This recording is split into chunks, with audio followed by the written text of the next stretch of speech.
تازہ ترین ویڈیوز کے لیے ہمارا چینل سبسکرائب کیجیے اور بیل آئیکن پر بھی کلک کریں تاکہ ہر ویڈیو آپ کو ملے سب سے پہلے۔ السلام علیکم ناظرین، نیوز 24/7 اردو سروس میں خوش آمدید۔ وفاقی وزیر ریلوے شیخ رشید نے اپنے ایک بیان میں کہا کہ سرحدوں پر خطرات ہیں، غیر اعلانیہ جنگ شروع ہو چکی۔ پاکستان کو سرحدوں پر خطرناک حد تک چیلنجز درپیش ہیں اور وہاں غیر اعلانیہ جنگ جاری ہے۔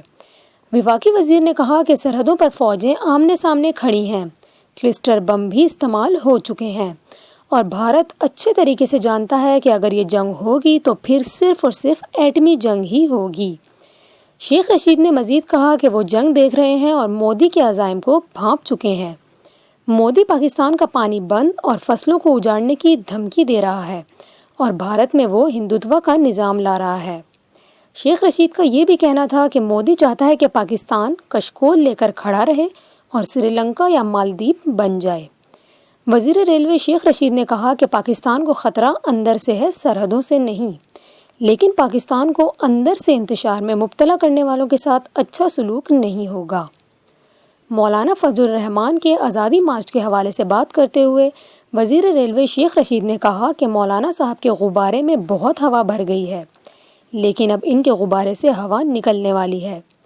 وزیر ریلوے کے مطابق انہوں نے مولانا صاحب کو مشورہ دیا کہ اس وقت صورتحال ایسی نہیں ہے کہ دھرنا دیا جائے۔ شیخ رشید نے کہا کہ ساری زندگی یہی سنا کہ اپوزیشن باہر نکلتی ہے تو استعفے کا ہی مطالبہ کرتی ہے، اب معیشت کا پہیہ چل پڑا ہے تو ایسے میں انتشار مناسب نہیں ہے۔ وفاقی وزیر نے مزید کہا کہ مولانا صاحب کا مسئلہ کشمیر سے کوئی واسطہ نہیں، وہ 2 سال سہولتیں دینے کے لیے کشمیر کمیٹی کے سربراہ رہے۔